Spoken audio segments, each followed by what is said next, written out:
Peace and love, everyone. I hope everyone is having a beautiful week. Happy Thursday. I hope that we're all bravely embracing these last couple days of Scorpio season. We transition into Sagittarius on Sunday, Monday. But until then, we're in Scorpio, and that energy is still very strong. It's still very powerful. We're still feeling it. I'm coming to you a day early because we have a major event that is taking place somewhat overnight, early in the morning, depending on where you're located. For the East Coast, it's happening around 4 o'clock in the morning. The West Coast, about 1 o'clock. So we have a partial lunar eclipse in Taurus, and it is a blood moon. And the animals are going crazy. Exactly. The animals are going crazy. So since we're going to play on that, the full moon, it's a full moon partial lunar eclipse. That's a lot. So we're going to break that down. So the full moon in itself isn't in Taurus. Full moons deal with endings and releasing and letting go and doing all of those things that hurt. And so we have that happening in Taurus. This is a good thing because I do have some notes because there's just a lot to cover. And so I'm going to keep it real, but I'm going to keep it informative. You feel me? So, Taurus, it's a good thing that this full moon is transitioning in Taurus because Taurus provides what the full moon wants the most, which is comfort. Taurus is the sign that likes security, that relies on comfortability, relies on sureness. It is ruled by Venus. And Venus essentially governs self-worth, values, financial flow, sensual pleasure, beauty, love, contentment, peace. Those are all the things that Venus rules. So Taurus is really rooted in that energy as well. Taurus actually rules your throat chakra. So it's actually a good time to really work on throat chakra exercises today. Or tonight or tomorrow, whatever. This energy is going to be so intense that we've been feeling it all week, to be honest. So if you've been in a daze, like a lot of people that I have in my space we've been talking about just feeling like you feel like something's coming and you just feel weird because we don't really know what it is, but like we know what it is, but we don't know what it is, and it's just very uncomfortable. I feel very uncomfortable, and so the fact that the full moon is actually transitioning in Taurus, which is all about comfort, it's all about creating that safe space. It allows your emotions to.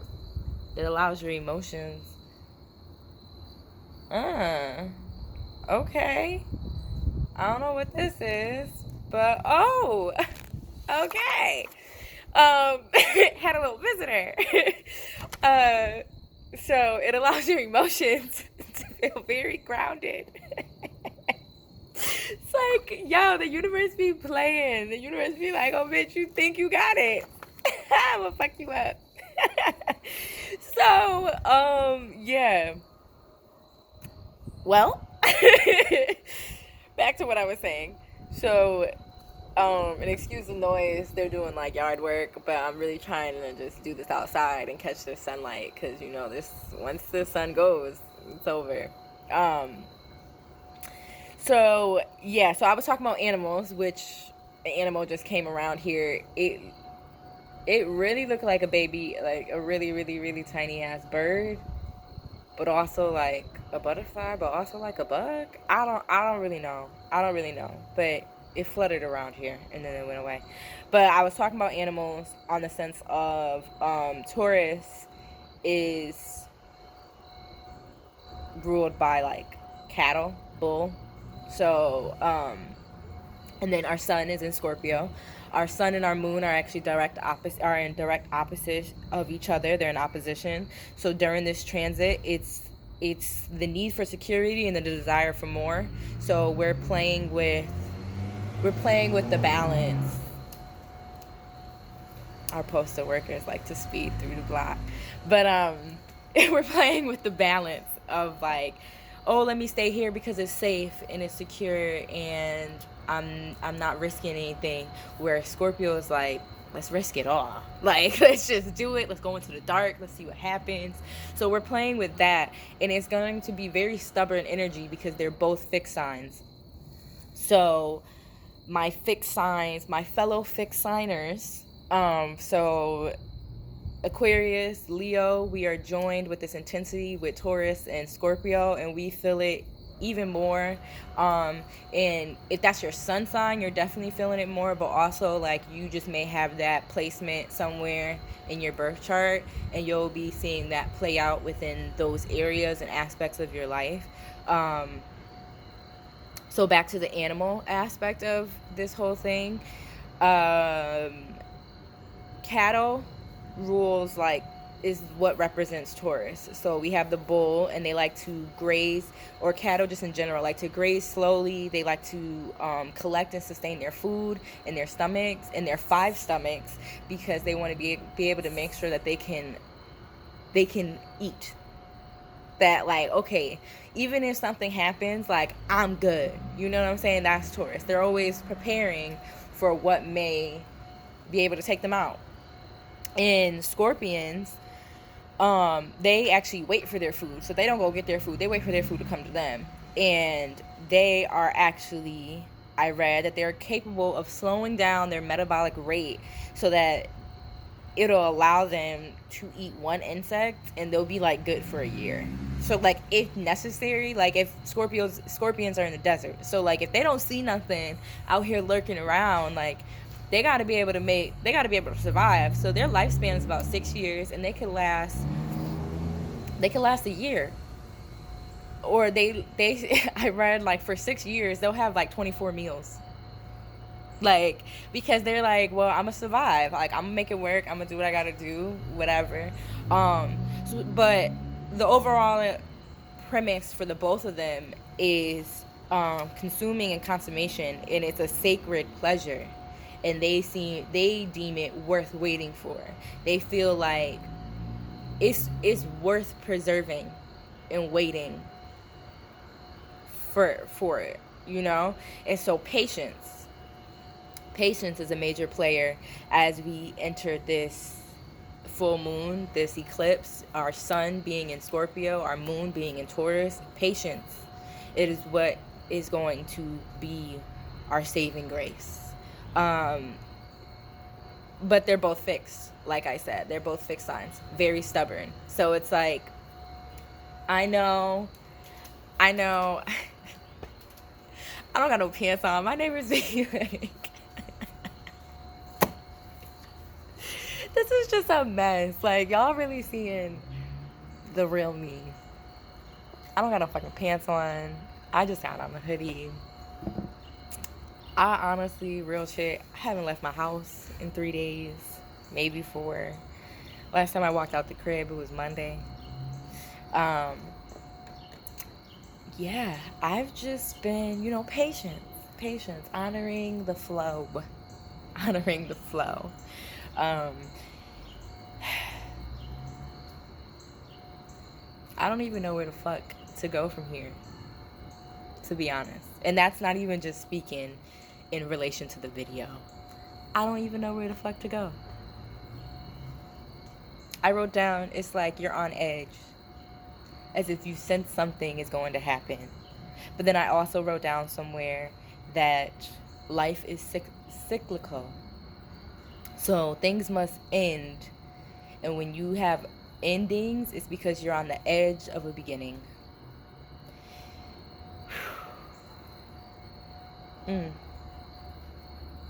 Honor what has died within us and without us. Destiny calls. The masks need to come off. We'll have profound realizations and big revelations. We'll have major breakthroughs, achievements, revelations, like I said, turning points and endings. And this is a once in a lifetime transit. It's a once in a lifetime because it's the longest of the century. So it's the longest eclipse, partial lunar eclipse, that we will see in our lives. It will last for 3 hours and 28 minutes. And it's really allowing you to get rid of that shit. Okay? Even that perspective that you have, get rid of it. That way of thinking, that mindset, that way of behaving, that way of responding, that way of receiving, that way of giving, just really shifting and really transforming your life. You have the power to do that. And it's just like a powerful time. Like the partial full moon eclipse, it's only partial because, okay, so let's get to eclipses, right? So eclipse is when the earth comes between the sun and the moon, and it blocks the light of the sun from reaching the moon. So then the moon has to rely on its own light to illuminate the sky. Exactly. So it'd be dark, and you'll see it'll be like reddish, and it's partial meaning it's not perfectly aligned. So ain't that's speaking to me, because I feel like I'm not perfectly aligned. Yet this is going to be our longest eclipse that we receive. This is going to be the longest that we feel, and it's not perfect. It's not perfect. And so it's our ticket into a new realm. It's our ticket into being like, yo, I don't have to be perfect, but I can still fucking change. I can still like do monumental ass shit. I can still make history in your life without being perfect. And so this eclipse opens up eclipse season for Taurus, and that will come to a close in 2023. So we have 2 years to play off of this intense energy, in the sense of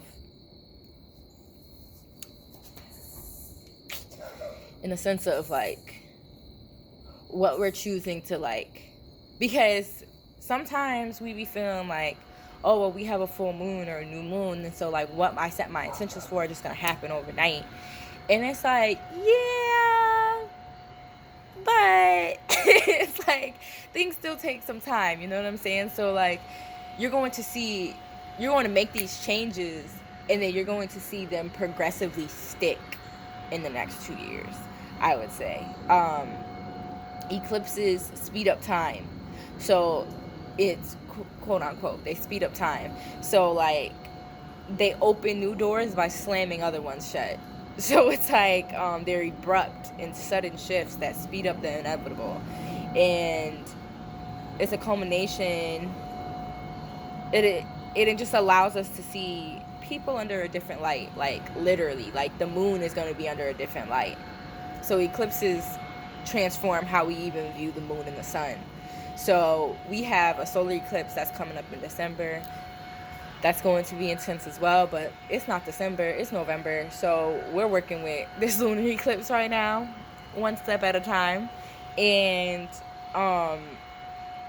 it's going to shift that perspective, and it's going to allow us to release, purge, and say goodbye to a lot of things that we may not be ready to say goodbye to, but like it's time. And like I feel like I've also been saying that for like a minute, like, oh, it's just time to let that shit go. I had a long conversation with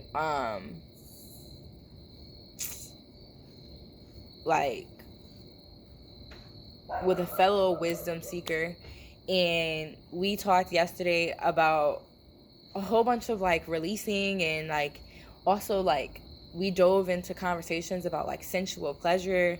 And it was very interesting because it was like we had the conversations, and then I did the research on the moon and stuff, and he was like, oh, I'm looking forward to like the moon and like actually doing some work during this moon, looking forward to your video and all this other stuff. And then it's like everything we talked about is literally the moon. We talked about letting go of things. We talked about twin flame connections and soulmates, and are they real, and how do you define it?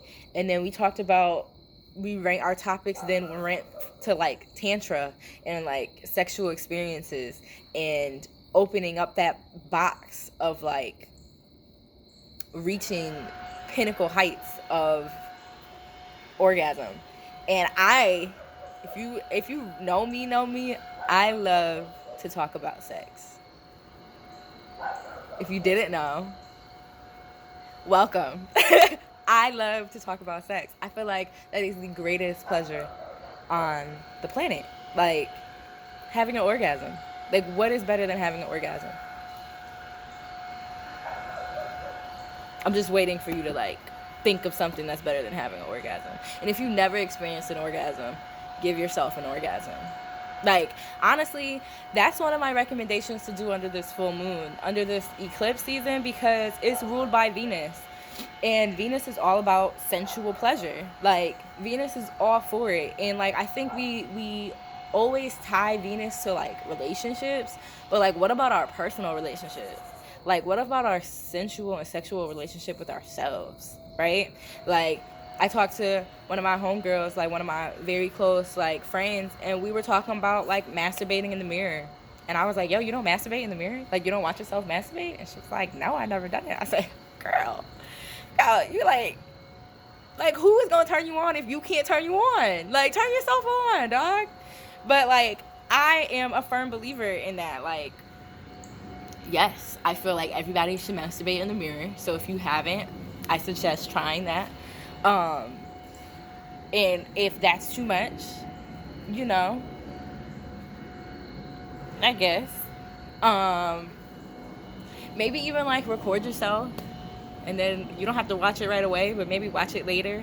Like, I don't know, do something to like bring pleasure to yourself, but like honoring yourself. You feel me? Like, and it's all about right now, the energy in the atmosphere is pleasure, play, and psychic awareness. That's all magnified. That's all amplified. That's all brought to new heights. So let's like trust our intuition. Let's get creative. Let's like decide to do some creative ass shit. Like, I was just telling my homie like the other day, like on Sunday, I went to the art museum by myself because I wanted to go see some art. And I was like, when I went, I didn't even think about asking somebody to come with me, because I was like, why can't I do this by myself? Like, you want to do this? Like, do you not want to go see some art? Do you have to do that with somebody else? So I got myself dressed up and I went to the art museum, and I was like, yo, I need to do this like way more often. Also, like, I'm like a hella nerd. So like, I'm one of those people that will sit at a piece for like an hour and a half. And there was this guy sitting at this one piece. It was like this abstract art piece, and he was sitting there for a minute. And so then I'm standing there, and he's like sitting on the couch, on the bench, and he's just like leaning back. And so then I like step back from it to see it even closer, like to see it even more in its fullness. And then I don't know, like, we kind of looked at each other, and we have masks on and stuff, right? So we just exchanged like eye contact, and the eye contact was like, you see that shit, right? Right. I don't even know what I'm looking at. That shit is dope. Like, and it was something that about that moment was like, yo, I need to do this. Like, I need to, like, when you find something fascinating, bask in it, admire it, study it. Like the next time I go back, I was just saying, like, the next time I go back, I'll probably just sit at certain pieces and just look at them for hours. Like, I actually went through the whole museum, and like, I could have sat at a couple pieces for the entire time. Like, the entire time. Like, and just looking at like the different layers, maybe even like going and reviewing the thought process of like how somebody thought to like create this, you know? And it's like works of art, and it's just honor those moments. Honor those moments that you find. It's getting hella dark, so give me a second.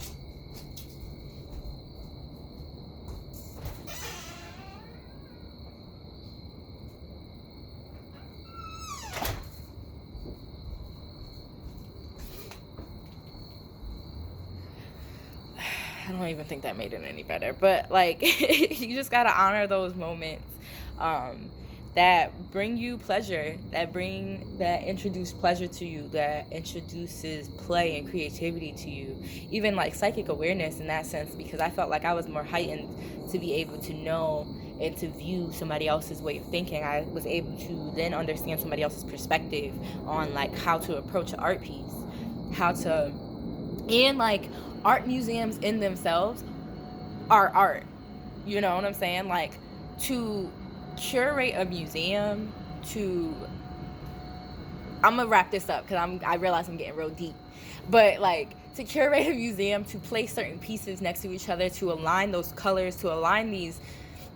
They also have like furniture in the museum. They have like sculptures and like just different pieces, to put these together to create a cohesive look that brings you pleasure to your eyes is like that in itself is art.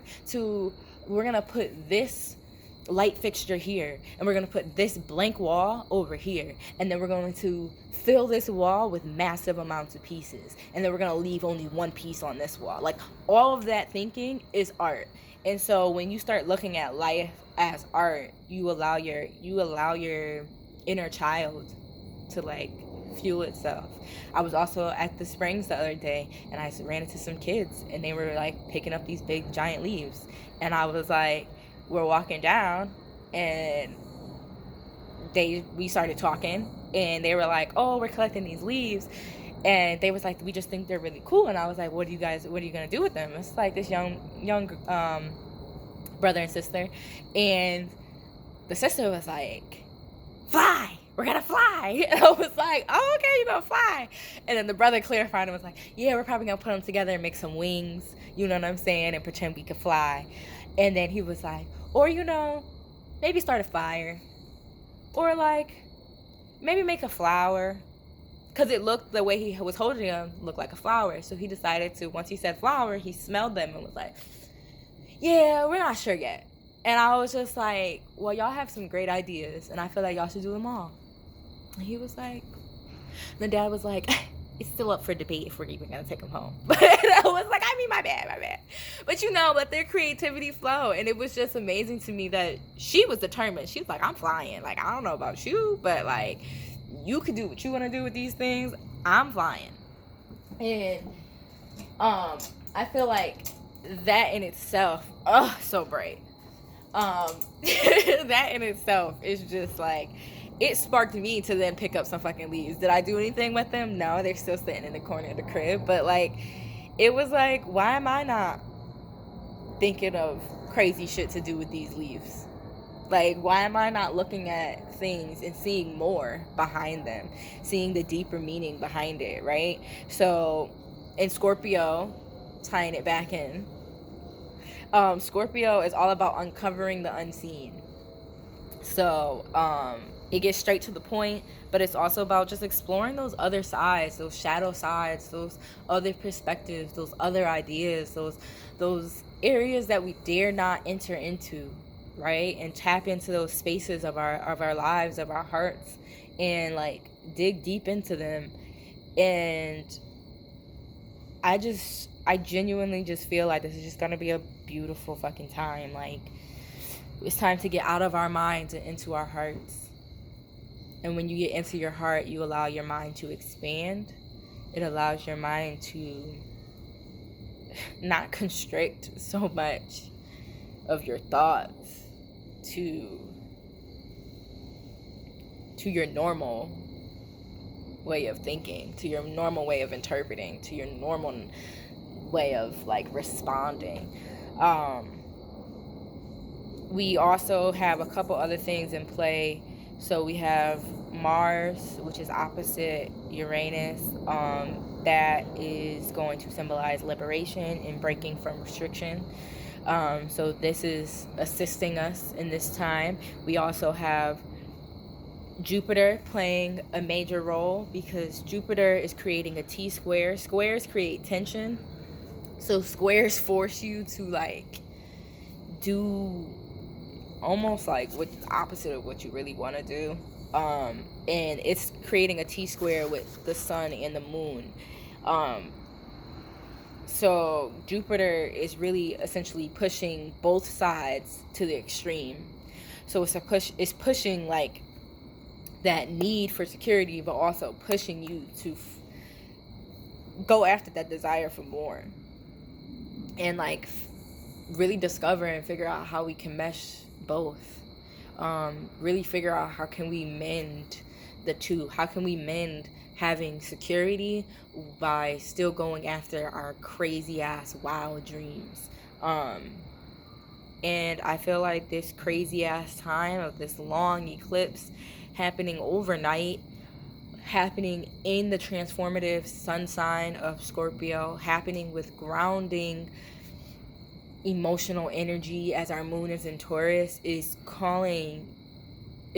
literally like allowing you and giving you permission to do that shit, to just do it, you know what I'm saying? And so yeah, let's just do it, you feel me? I hope that you guys are able to catch the eclipse. It's actually going to be viewable from the sky, so you can like watch the moon. Also, like, I got this really nice planner with the constellations up there, and I got it from me going after a crazy ass wild dream by going to an aerial burlesque class, and she gave us planners, and I've had this ever since. And I feel like the things I write in here really just have been like one of my notes from burlesque: kill your darlings. So it's cut out unnecessary stuff. That's what they call it in burlesque: kill your darlings. So let's kill our darlings, you know? Let's cut out all the unnecessary shit, and let's just go after what we really want, like, and like what we really want, like truly, like we, like as in you. And this is not a time to think of the collective.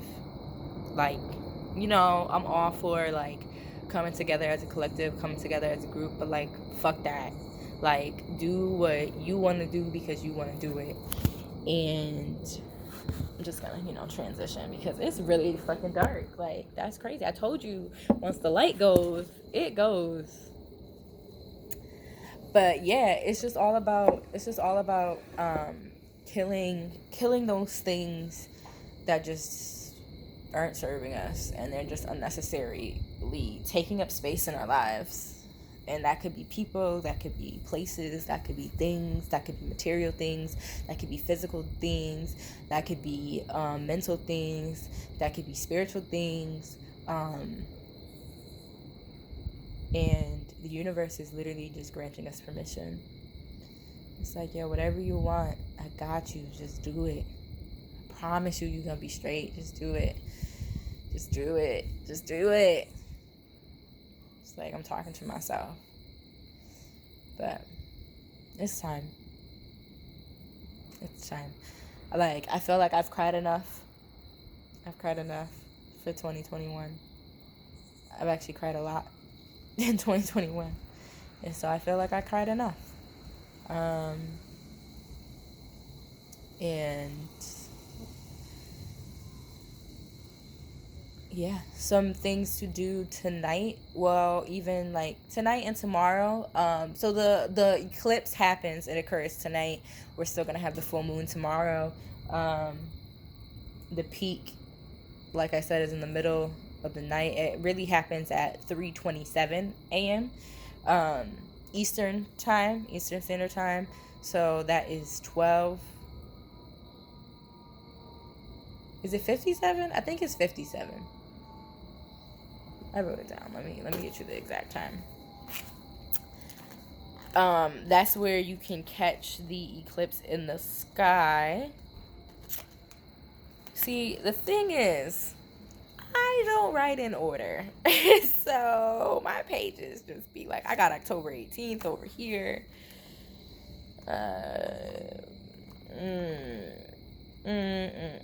Got September over here. Got October 20th over here. Let's see. So yeah, some things to do under this moon. I'm all for a spiritual bath, a spiritual cleanse. Here we go. I'm all for 3:57.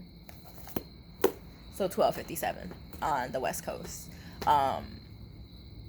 2:57 Central Time. And spiritual baths are always a beautiful thing to do under this full moon energy, because those are ways to release if you do not have the access to take a bath. Spiritual showers will also do and serve its purpose. Saging and cleansing your aura and your space. Cleaning your house is a beautiful thing to do under this energy. And cleaning your house in the sense of like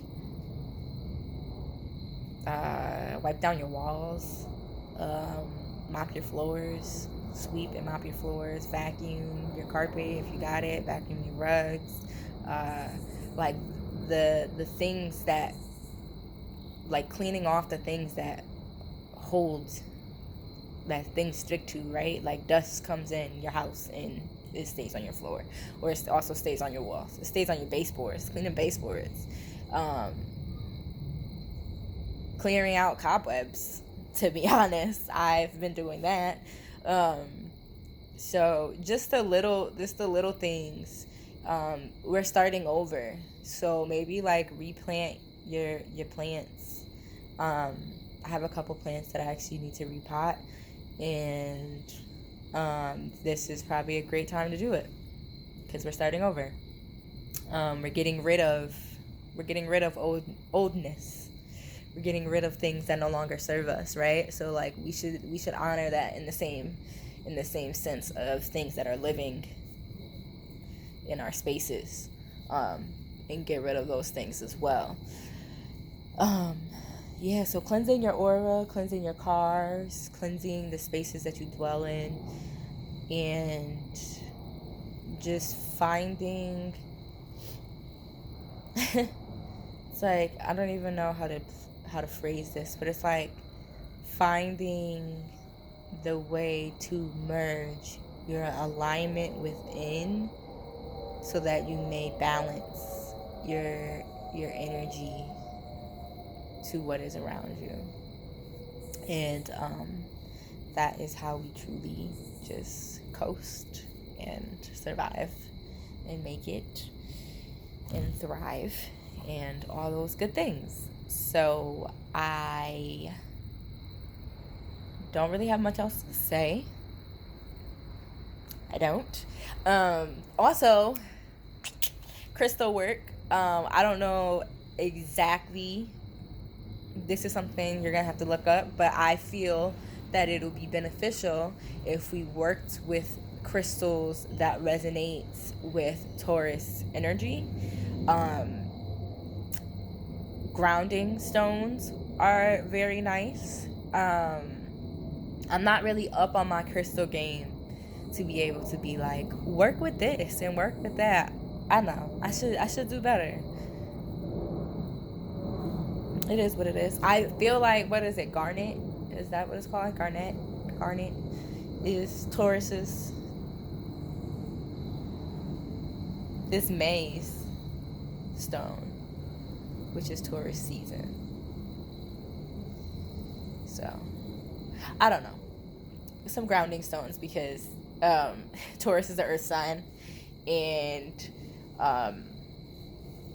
that will also help us to just like maintain our focus and our balance here on earth as some miraculous things happen in the sky. So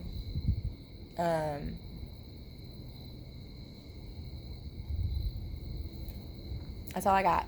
This is maybe the longest video I've done, probably because I went off about art. Told you I'm like a nerd. art and science, and then I start talking for hours, like.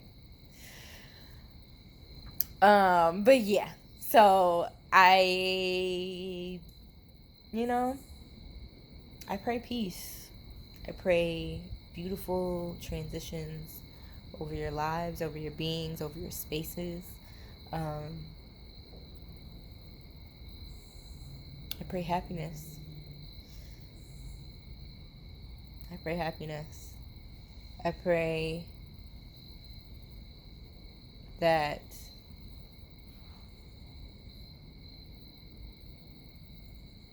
we are all able to come out of this dark period with a new sense of direction and perspective and understanding and grace. So I extend light love.